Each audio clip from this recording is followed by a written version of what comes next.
Welcome to 6 Degrees of Wiki, a podcast where two sisters find the 6 degrees of separation between Wikipedia articles that don't seem to have anything in common.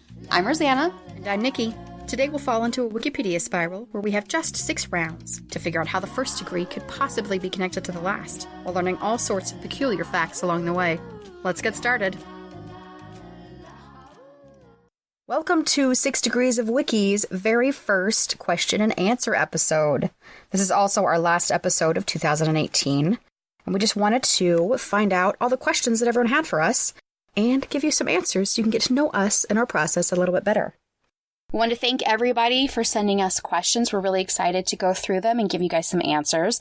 Also, please feel free at any point to send us questions, and if you send us a really good one, you might end up being one of our whims. Mm-hmm. All right. Our first question comes from Amanda with the Mafia Minute podcast.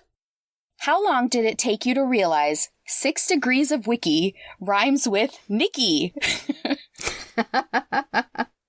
Well, I know I've always wanted a website called Nikipedia. Oh, but unfortunately someone else owns that domain. Believe me, I've looked. I know, it's so sad. I have no idea what I'd put there.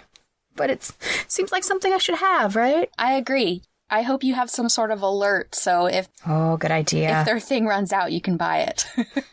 You definitely need to own that. Yes, I don't think they're doing anything with it. But yeah, so I've always kind of had that around as a, yes, it rhymes with my name. But we haven't really used that to our benefit. I'm not sure how we could. I feel like Nikki's been your name for your whole life, and I've been around for your whole life, so it rhymes with a lot of things, and I don't really pay that much attention to it. It really does. My name rhymes with a whole bunch of stuff, much of it inappropriate for this show. Maybe if we get a bunch of questions about you specifically, we could have a 6 Degrees of Nikki. I love it. Love it. And we could have a... See, really, the only thing that rhymes with Rosanna is banana, so I guess it'll just be for you. I'm sure we can find something for you. Manna? Xana from the heavens. Manna from the heavens. Yeah. I still don't think that's great. We'll put that one on the back burner and stew about it. Okay. Let's move on. All right, our next question comes from Vanessa, who, by the way, is a patron of the 6 Degrees of Wiki podcast. Hi, Vanessa. And she is one of the hosts of Not Another X-Files podcast.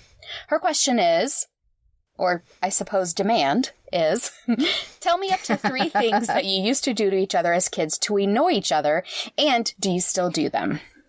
This is a hard one because Rosanna and I legitimately hated each other when we were teenagers. Thinking back, I can't think of specific things we did. It was pretty much everything that one of us did annoyed the other person, no matter what it was. I'd say there was probably 3 years where everything we did, the other person was annoyed. It was like the witch eating crackers. It was. Parents of daughters that hate each other when they're teenagers, look at what it can become. A wonderful, loving relationship. Yes. Have hope. Where we make fun of each other on air for other people to enjoy. As frequently as possible. So, Nikki, is there anything that I do now to annoy you? I can't think of anything. I feel like we have the relationship now where if you did something to me, I would tell you and you'd probably stop. Or you'd just say, too bad. I think that's true. We're pretty open and honest about that sort of thing. Yeah, we either talk about it and say, hey, that's annoying, or we just say, that is me, deal with me. Yeah. So, yeah, if you can't handle me at my worst, then you don't deserve me at my best. Which many people use that quote for nefarious purposes. Right. But I think in this case it works. I will say, though, when we were growing up, we definitely weren't the kind of sisters that fought physically. We yelled a lot. We were cruel. And we weren't usually competitive unless it came to the phone ringing in pre-caller ID days. Then there was a fight to get to the phone. That was definitely an incident where somebody's toe got broken by the other person. Whose toe do you think got broken, Rosanna? Might have been your toe. Might have been your toe. We broke. There's no proof, but maybe we were both running for the phone and maybe an older sister pushed a younger sister into the doorway and her foot went one way and her toe went the other way. And I mean, it's all in the past now, so, we've moved on. Easy for the perpetrator to say. Okay, our next question is from Claire from the Dragons, Sexy Robots, and Adventures podcast. I love the name of that podcast so much. She says, what has been the most surprising thing you both have learned while doing 6 Degrees of Wiki? I'll say not anything specifically, but I feel like I've learned a lot more about people that have articles about their personal lives, the kind of stuff that you don't necessarily get in, say, a history class because there's just not time for that kind of information. Mm-hmm. But you get to know more about these famous figures, where they were born, what their parents did, how many siblings they had, did they have a rough start or an easy start? And it kind of gives you a more rounded perspective of these figures that you've heard about, but that you don't really know except for what they did. Mm-hmm. Which is great. I like getting facts that fill in a picture that I've already got started. Yeah, it's nice to have a more well-rounded view of a historical figure. Specifically, I think some of the most surprising stuff was actually in some of our earlier episodes, everything about Jupiter. That's when we had first started the show, and I was just gobsmacked at all the things about Jupiter. It's just, the planet is insane. Yeah. It's wild, the things that happen on that planet. I really recommend, if you're interested even the slightest bit in space, just to listen to that episode, because it rains diamonds, there's no land, the gas content of different types of gases on the planet are weird. There's 69 moons. It's just insane. Jupiter is crazy. Also, I have learned about so many really fascinating battles. We had an episode where we talked about in one of the inner degrees about Suleiman the Magnificent and his siege of Vienna. And it played out like a movie. Mm-hmm. And we've run across several of these before, too. Some stuff in World War II. Just some of the battles have just been so interesting to read about. And there's so much history I've learned in the show that I thought I'd kind of known a little bit about it. But when you find out all the details about it, it's much more interesting. I never used to like history, and now I love it after the show. Our next question comes from Diana, who is another patron of the show. Thank you, Diana. And she is a co-host of Happily Ever Aftermath. Her question is, if your show was made into a game show, what fabulous prizes would you win? Now, I will say, if Nikki and I were on a game show based on our podcast, we would never win any prizes. We do not do very well. But I think what she's asking is, what would the prizes be? I think one good prize would be that someone delves into your history and writes a Wikipedia article about you. Yes! Wouldn't it be cool to have an article about yourself? Yes! I don't think you can write one for yourself either. It has to be someone else that writes it, and also it has to be sources that are cited. So also, maybe one of the smaller prizes could be the Wikipedia game that you just got as a Christmas gift. Yes. My husband got me a Wikipedia game, and it was fun to play, figuring out some of the trivia, and you have to guess. And there's very little multiple choice, so you have to actually know things to get any tokens. It's a hard game, but we had a good time playing it. Yeah, it was really fun. And obviously, the best prize, besides having your own Wikipedia article, is money. It would just be money. Always money. Always money. Just a disgusting amount of money. Our next question comes from Sasha and Courtney, who are the co-hosts of Spoop Hour. What are your favorite kinds of Wikipedia pages, if you do have a favorite kind? I'll answer this one. Okay.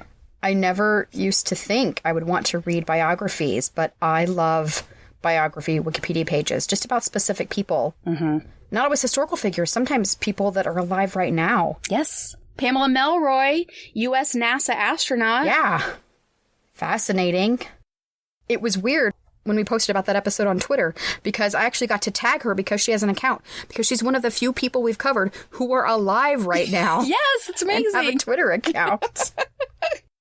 I like Wikipedia articles that aren't too long. Like there's a point where that is enough information. I can't spend 6 hours necessarily reading a mid-degree article.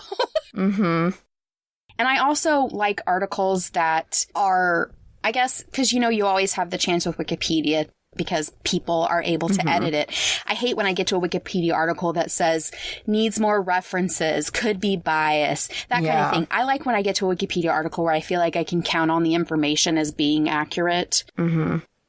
I also really like articles, and these are hard to come by, that are about scientific topics, but there is at least one explanation of that topic in layman's terms. Yes, definitely. It's so hard when it's all scientific jargon and I don't know what they're talking about. But it's really nice when somebody takes the time to explain it. The next question comes from Jocelyn, who is one of the co-hosts of the High Expectations podcast. Her question is, will you please perform your theme song? This is where we tell you, listeners, that we do perform our theme song, the beginning, the end, and all the transition music that we do in our special blooper episodes that you can listen to if you become a patron. So, Jocelyn, you're just going to have to bite the bullet if you want to hear it. Become a patron on Patreon.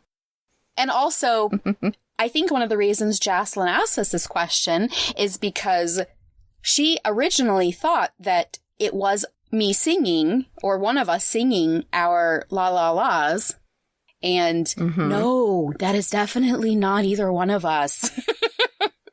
If you listen to the blooper episode, you'll know it is not either one of us. It will be glaringly, hysterically obvious. Oh, yes. Yes, it would be. Our next question comes from another Courtney. This one happens to be my oldest daughter, who is a big fan of the show and also a new patron. Welcome to patronage, Courtney. Welcome, Courtney. Appreciate it. She says, why did you start the show? Which is broad and also really specific at the same time. Yeah.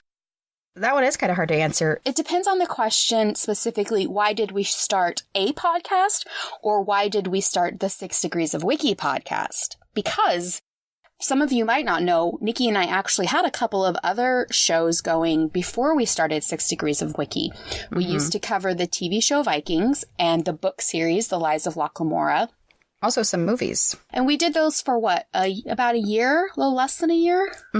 That's right. And then we ran into so many things. And we decided that we were going to end those shows and start a new one. And since we had been doing a podcast for a while, we felt comfortable enough that we could go into something else that was maybe newer territory. And Nikki had always wanted to do a 6 Degrees of Wikipedia sort of idea. And we just started sort of planning it. We ran through some test spirals and decided, hey, nobody else is really doing a show like this. Yeah. Yeah, we actually had the idea for this show before we started our other shows, and we ended up going with the other ones first because it seemed more of a covered territory we were more comfortable starting out in. And I'm really glad we ended up doing that because we learned so much from making those shows. We did. Not just about talking on air, but how to edit podcasts, which we do all that work ourselves. How to record well. And, we still, of course, have technical difficulties from time to time, but the audio quality is a lot better on this show than it was in the old shows. So you're welcome, listeners, that we had a trial podcast first. And also, if you're listening and you didn't know about their shows and you are interested in Vikings, or you've read the Lies of Locke Lamora books, or if you're interested in hearing us talk about a couple different movies, those podcasts are still available. They do end before the show ends, but there's quite a bit of content there. Yeah. So yeah, they stop abruptly because we had some issues with audio going missing. Oh my gosh. It was a mess. Very frustrating issues, but we pushed through and we moved on, and I'm so happy with this show, and I love making this show. Yeah. It's a lot of fun. It really is. Our next question comes from Meg, one of the co-hosts of Indoors Women podcast. She says, if you had to choose between using only Wikipedia or YouTube for the rest of your life, which would you pick? For me, it's easy. Really? I would definitely pick Wikipedia. I'm constantly looking things up, not even related to the show. I use Wikipedia all the time to find out stuff. I don't know if I could leave behind the trailers, movie trailers I watch on YouTube, but I think I could survive if I only had Wikipedia. I'd be okay. I think I'd probably really miss YouTube, but if I could only have one, it would definitely have to be Wikipedia. It's just more useful. Yeah. Plus, when I spend 2 hours on Wikipedia, I feel smarter. When I spend 2 hours on YouTube, I feel dumber. Yes, same here. So there's that. Fall into a Wikipedia spiral is much more educational. Definitely. In most cases than a YouTube spiral. Our next question comes from Theron, who left us one of our first reviews for this show, so thank you very much for that. Yeah. Theron's question is, when creating the spirals, do you find it easier to work from one page forward or go from the last page backward? I love this question because it is going to give you a little insight into how we do our show. So here's the thing, Theron. We have to go from one page forward because we have some rules around our spirals. Not only do they have to be specific numbers of degrees, the links that we use from one article to the next have to be in the first section of the article above the table of contents. We're not allowed to pick just any old link that's below because it may be too abstract or tangential and really, really way too hard to guess. And believe me, it's hard enough to guess a degree when you pick something that may be slightly obvious from the top. And so we have to go from one to the next via those to figure out like the flow chart basically of how we're going to get from the first degree to the last. You can't go backwards because you never know.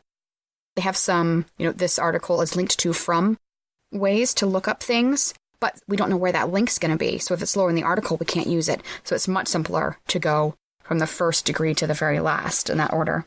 Yeah, it definitely ties our hands, and there have been lots of spirals that I've had to stop midway and start over because I've gotten to a degree that there is nothing in the first paragraph that I can link to. It just goes nowhere.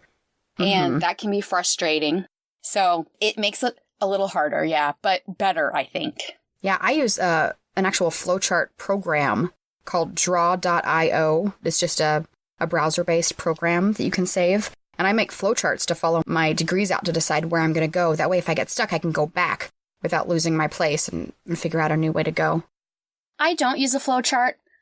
I just use 1,000 open tabs. Rosanna's more of a fly by the seat of her pants kind of degree chaser. Which is weird because in most parts of my life, I'm not. But in this, I am. Yeah, and I'm the opposite. Yeah. I used to try to do it that way, and I just couldn't. Our next question comes from Teresa, who is also a patron of our show. Thank you very much, Teresa, for being a patron since the beginning. We are so grateful. Her question is, how long does it take to research a spiral? A long time. It varies wildly, yes, but it takes a lot of time to do the actual reading for a spiral. Yes. I don't usually do my reading of each full article until I've decided exactly what degrees I'm going to have. Yeah, me too. But even then it takes, I'd say, an average of an hour per degree. I would agree with that. For the reading. Yep. Because you're taking notes, you're deciding what order to talk about things, picking out your favorite facts, deciding, because we also use extra trivia that we put in graphics every week. And so you're deciding what you want to save versus what you want to talk about on the show. It's a lot of extra time versus just sitting somewhere and just skimming through an article. And you're also trying to find really interesting things, which are sometimes buried, but you really don't want to miss them. So you pay a lot of attention and it takes longer. Yeah, and sometimes you find an article where you want to talk about it for a really long time because it's got so much good stuff. And luckily, one of the other articles is a half a page and boring. Yeah. So that's fine. You just skim over that one because we try to focus on the stuff that we really think is most interesting. Exactly. So we do a lot of work so you don't have to. Our next question comes from Kate, host of Pups in Pop Culture podcast. What is your most interesting random fact about dogs? All right, Kate. I am ready for this. Ooh. I saw your question and I went to the dog Wikipedia page. Did you? Because I know nothing about dogs. So I found out some really cool, multiple cool random facts about dogs for you that you may or may not know. Are you ready? I'm ready. The father of a litter of puppies is called a sire, which you probably know. The mother of a litter of puppies is called a dam. D-A-M. Oh. I'd never heard that before. I don't think I've ever heard that either. One litter can have multiple sires. I have heard that. Also news to me. That's very strange. It is. One of the many senses that dogs can have is a sensitivity to the Earth's magnetic field. What? So I think maybe they can detect earthquakes or something right before they come. Oh, sure. Okay. And most people know that dogs can't eat chocolate. Chocolate is toxic to dogs. So are onions and garlic. Uh-oh. I did not know that. Yikes. And mixed breed dogs live an average of 1.2 years longer than purebreds. That doesn't surprise me. And that's on an increasing body weight. The higher the body weight, the less time they live. So smaller dogs will live longer anyway than larger dogs. So if you have a small mixed breed dog, they might live forever. Probably not. But they could live a long time compared to a Great Dane that's purebred. Yeah. Those are all my facts, Kate. I will give you a random, possibly interesting fact. I don't think I've talked about my dogs on the show before, but I will tell you guys. I have 2 dogs. Their names are Charlie and Jackson. And Charlie is a Jack Russell Terrier / mini poodle mix. Jackapoodle. A Jackapoo, I think, is what they're called. Which we got from somebody trying to get rid of a litter. And then Jackson we got when he was about 2 from a shelter. And he is a Jack Russell Terrier something. We're not actually sure what he's mixed with. Something hyperactive. Yes, but they're sweet dogs. So we're a dog house over here. I don't know if anybody cares about that or needed to know, but that's my random fact. You should tell them the random fact about how terriers really live up to their name. Okay, I will say this too about my dogs. Charlie used to launch herself off the back deck and catch birds mid-flight in the air because she did not want them in our airspace. Luckily for the birds in the neighborhood, she's gotten too old to do that now. She can just jump up on the couch. Yeah. So, if you don't want squirrels or hedgehogs or chipmunks or birds in your yard, get a Jack Russell Terrier. Yes. Or mice. We never had mice in our house. Well, we never had more than one. You never had any live mice in your house for very long. For very long, yes. Jackson was the mouser. Charlie was the birder. Birder? The birder murderer. So sad. It is sad. Okay. Our next question comes from Justine, who is a co-host of the Cutaways podcast. Her question is very existential, Justine. She says, what is the future of podcasting? Well, Justine, I like to think it's us. I hope our show is around in the future. And I really do hope that podcasting continues to open up to more women. Frankly, I think there are enough shows of just like 3 dudes talking about random stuff. And I don't think we need any more of those. So I hope they're more focused. Also educational shows and done by women. There are a lot out there right now. And I hope that more come to be in the future. Also, the great thing about podcasts is even more than TV shows and movies and that kind of stuff, there is literally a podcast for any interest. Mm-hmm. Because people are doing it independently, so anything you're interested in, you can just start talking about it and put it online. You can find anything you're interested in. You can find somebody talking about it, which is so great. Okay, next question. Amanda from Headspace, the podcast, says, what thing that you learned this year has resonated with you most or stuck with you? So for me, this is a negative thing that I've learned by doing this podcast. We have gone through a lot of spirals trying to focus on more women, especially women of color. And frankly, it is depressing how small the articles on women are. They are half the size you'd expect, half the size of equivalent articles on men. They often don't have any links to them.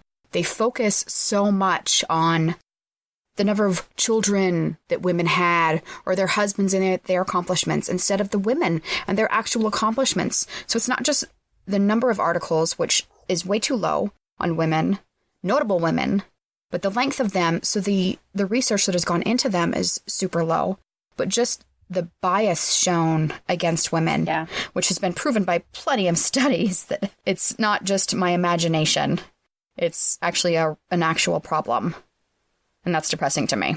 It drives me crazy when I find an article about, a modern woman, and the first paragraph of her article, the only link is to her husband. Yeah. Really? The first paragraph, that's the only thing of significance that has a link? So my request to anyone out there who does any sort of research, please go on Wikipedia. If you're researching any woman, go on Wikipedia and add that research to it. If you're in college and you're writing papers, in high school writing papers about people, you're having to cite sources, go and find these women on Wikipedia and add that information in there. Anything you can do to make articles on women better, please do it. Fewer than 15% of Wikipedia editors are female. I didn't identify know as female. Wow. Which I think, and that's a lot higher than it used to be. Wow. Our next question comes from Katie, a co-host of TFGIF podcast. She says, have you ever knowingly found incorrect information on Wikipedia during your research? Have you? If I have, I didn't recognize it as incorrect. Now, I haven't found anything that I knew was incorrect, but we do run across articles sometimes where there's a disclaimer at the top. Yes. That could be one of many things. It could say the article is written in a biased way. It may or may not be correct, but you can't really trust the information in that article. Mm-hmm. Or that there may be original research, so it's not a cited source, which is problematic because you kind of need proof to have that sort of thing to make it believable. So in that case, whenever we run across those that we use in the show, we do warn you so you know if you can believe this information or not, or if they're facts versus potential facts. If you guys hear information that you know is incorrect, let us know. We'll do something about it for sure. Yes, please. We will issue a correction. We will. Here is another question from Diana of the Happily Ever Aftermath podcast. What facts have you learned from the show that contradicted something you learned when you were younger? I'm going to throw my mom under the bus on this one. Yikes. Sorry, Mom. And name a fact that listeners you haven't heard yet, but it's in an upcoming episode where we talk about some of our favorite misconceptions from an article about misconceptions. That when you have a cold or a runny nose, if your snot is clear, you're okay. But if it's green or yellow, you have an infection. That is completely untrue. That is untrue. And our mom told us that when we were younger. And Mom, you were wrong, and now we all know it. I feel like that's probably like in the wives' tales category, just one of those things that everybody says, and so it keeps getting passed because it makes sense. But it's not true. Turns out it's not. So hey, don't trust the color of your snot to decide if you have an infection or not. Maybe go see a doctor instead and let them figure it out. See a doctor. Please do that. Listeners, please tell us if you've learned something on the show that turned out to be the complete opposite of what you originally thought. We'd love to know. Yeah, definitely. Okay, we have another question from Vanessa from Not Another X-Files podcast. She says, what was your favorite spiral that you've done so far? I'm going to say my favorite spiral so far was Diamond to Moby Dick, mostly because there was a lot of information about the ocean in that one. And I'm fascinated by the ocean, and as an added bonus, I got to terrify Rosanna because she's afraid of whales. It's really And rude. I talked all about whales in that episode. That's rude of you, Nikki, to be that way about it. Also, the Japanese spider crab, super spooky.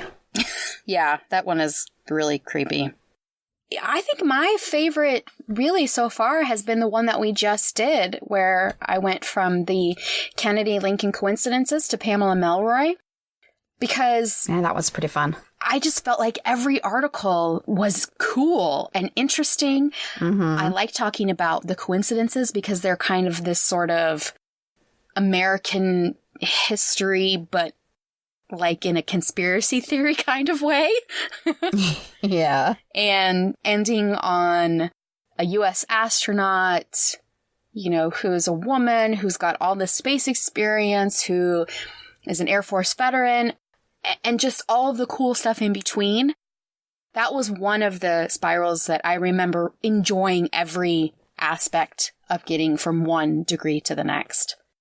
It's because I'm a patriot.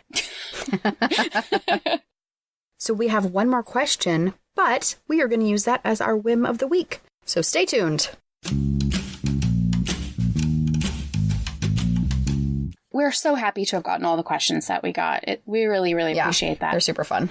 Definitely want to give a shout out to the Lady Pod Squad. A lot of the questions came from our female podcast friends who are such a supportive and wonderful community full of resources and amazing women. If you're looking for a podcast, hashtag Lady Pod Squad. You'll find any number of amazing things to listen to. Our whim/question comes from Alyssa, the host of the Best Forevers podcast. Her question is, what are y'all looking forward to in 2019? And she asks us to talk about the process of preparing for the show. Let's do the process first. So Rosanna and I each do a spiral in the month. If we have an extra Monday in the month, if there are 5 Mondays instead of just 4, we usually have a guest on for an additional kind of bonus 3rd episode during the month. We each pick our spiral. We decide how we're gonna do it. Sometimes we do themes based on the time of year when the episode's coming out. So we go in, we choose our spiral, we do all our reading from the spiral, usually like the day before we're gonna record because we're both procrastinators. And then we make all of our notes. And we have lots and lots of notes on stuff. And then we plan a time to record. And usually we plan the time to record first, so we have a deadline to work toward. Yeah, I think we both work better toward deadlines. Yeah. So we can get our reading done. And I mean, some of us write more notes than others of us. Who could that be? I take a ridiculous number of notes. I can't help it. Some of us have episodes much longer to edit than others of us. I'm sorry. I just get so excited about degrees. I can't help it.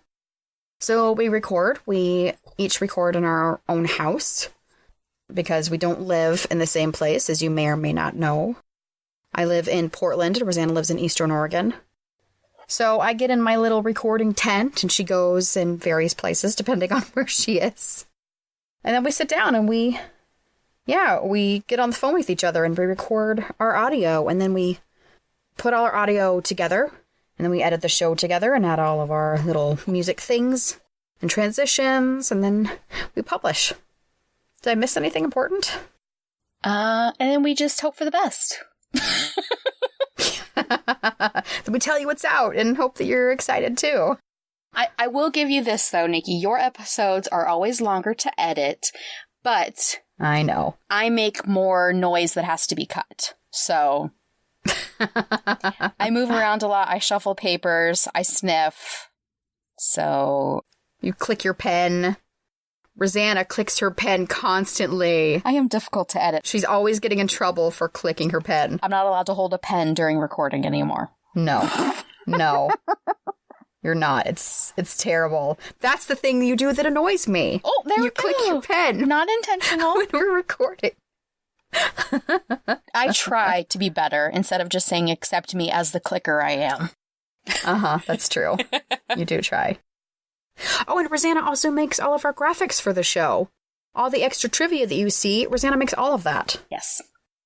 And also, Nikki runs our website, so anytime you're looking for information about the show and past spirals and anything that we've got going on, Nikki does the whole website. So we both sort of are trying to put information out. And so for things we are looking forward to in 2019, Nikki and I actually both have big projects coming up in 2019. We are both going to a podcast conference called PodCon, what an appropriate name, PodCon 2, up in Seattle, January 19th and 20th. And you can still attend. You can still get tickets for that. If you want to meet us there, we'll be there. Yeah, and if you post on social media that you are going to go, we'll let people know where we're going to be, for meetups and stuff. Yeah. We'll have stickers and magnets and cool stuff. Yeah, we can give out all kinds of cool stuff if you want it. Come find us. Mm-hmm. I am also looking forward to the return of Game of Thrones. Yes! Because I have to know how it ends. Oh my gosh. Oh man, I've been waiting so many years. So many years. And I know so many of you out there feel the same way. I need to know who ends up on the throne. Or if the whole place just burns. Right. And then is covered in ice. I'm waiting to find out. Yes, exactly. In that order. So my big project for 2019 is that my family and I are building a house. Yeah, it's very exciting. We hope very much to be into the new house by Christmas next year. So a little bit of stress. Scratch that. A lot of stress, but a lot of excitement. We're really, really excited about it. Nikki, do you have anything major going on in 2019? You don't have anything going on, do you? I don't know. Maybe just something coming up. No, listeners, you probably don't know this, but I am pregnant right now. And come March, I'm going to have another little kid. Yay! Running around the whole place. Yeah, it's very exciting. I'm very excited. I love nibblings. I'm going to have a little boy. Yes, nibblings are the best. Nibblings are the best. And so I am very much looking forward to both having another child and not being pregnant any longer, because it's very uncomfortable. And I keep running out of breath because I have no lung capacity any longer. It's hard to finish sentences. I'm so excited for the baby. I'm very, very excited to have a nephew. It's going to be amazing. And we haven't exactly decided the course of events for right after I have the baby yet. We have some ideas here and there. We will continue the show. We will. There may be a hiatus. There may be some guests on while I'm on maternity leave. I may actually be able to come on and just very tiredly answer and make guesses that are incorrect. Maybe I'll be so sleep deprived that I'll be right on some of my guesses. You never know what could happen. You could get better. Yeah. But come March, the show may change a little bit temporarily. But then I'll be back full time. Yeah, we'll be sure to post information about what we're doing, what's going on, and when we plan on getting sort of back on a regular schedule. And if there's something you guys are interested in or you think would be cool to hear in the interim, yeah, be sure to let us know. And yeah. We definitely love to take suggestions and hear what you guys are interested in hearing about. And if we get a bunch of questions, we'll do another Q&A. Yeah, definitely. So definitely tell us, listeners, what you're excited about for 2019 and what you're looking forward to. And since this episode is airing on December 31st, we would like to tell you guys to have a Happy New Year! That's our episode. Tune in next time for another 6 Degrees of Wiki. Keep up with us at 6degreesofwiki.com and follow us on Twitter, Facebook, and Instagram to let us know what you think. Looking for early access to episodes and bonus content like bloopers? Go to patreon.com to become a 6 Degrees of Wiki patron and get discounts on merch or even help us choose degrees. Thanks for listening, and we'll see you next time.